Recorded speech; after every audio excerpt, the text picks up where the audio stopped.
Nasir PP शरीक अगुणो सदर आसिफ अली सरदारी तासो peoples party में शामिल थींदड़ सरदार अली कुहर खान मर्जी दावत सुभाणे खानगढ़ पहुची रहियो आहे।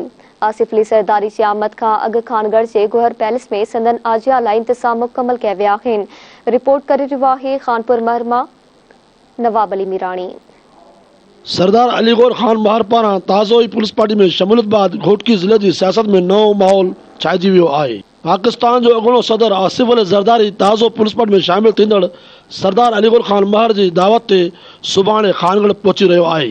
अगुणो सदर आसिफ अली ज़रदारी जी आमद खां अॻु खानगढ़ जे गौर पैलेस में इंतजाम मुकम्मल कया विया आहिनि। अगुणो सदर आसिफ अली ज़रदारी जी आमद के मौके ते खानगढ़ जे गौर पैलेस में जलसे लाइ हिकु पंडाल तैयार कयो वियो आहे। ज़रीन ॿुधायो आहे त अगुणो सदर आसिफ अली ज़रदारी पार्टी अॻुवाननि सां गॾु तक़रीबन 11:30 वॻे खानगढ़ पहुचंदो, जिते हू सरदार अली कुहर खान महर पारां ॾिनल मजंद में पूर्ण शिरकत कंदो।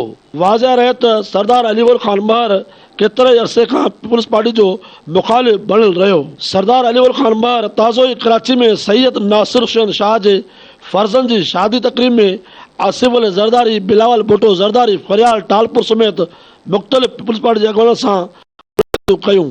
जंहिं बाद इन कराची में अॻूणे सदर आसिफ अली ज़रदारी सां मुलाक़ात करे पीपल्स पार्टी में शमूलियत अख्तियार कई। ज़रियन जो उहो बि चवणु आहे त अली कुहर खान महर गौर पैलेस तरफ़ां लुंड सरदारनि, दारदात बाहिरनि, बोज़ार सरदारनि, अब्दुल बारी पिताफ़ी, एहसान सुंदरानी समेत महर ग्रुप जे इतादिन तोड़े पीपल्स पार्टी जे अहम अॻुवाननि खे प्रोग्राम में शिरकत लाइ दावतूं ॾिनियूं वियूं आहिनि।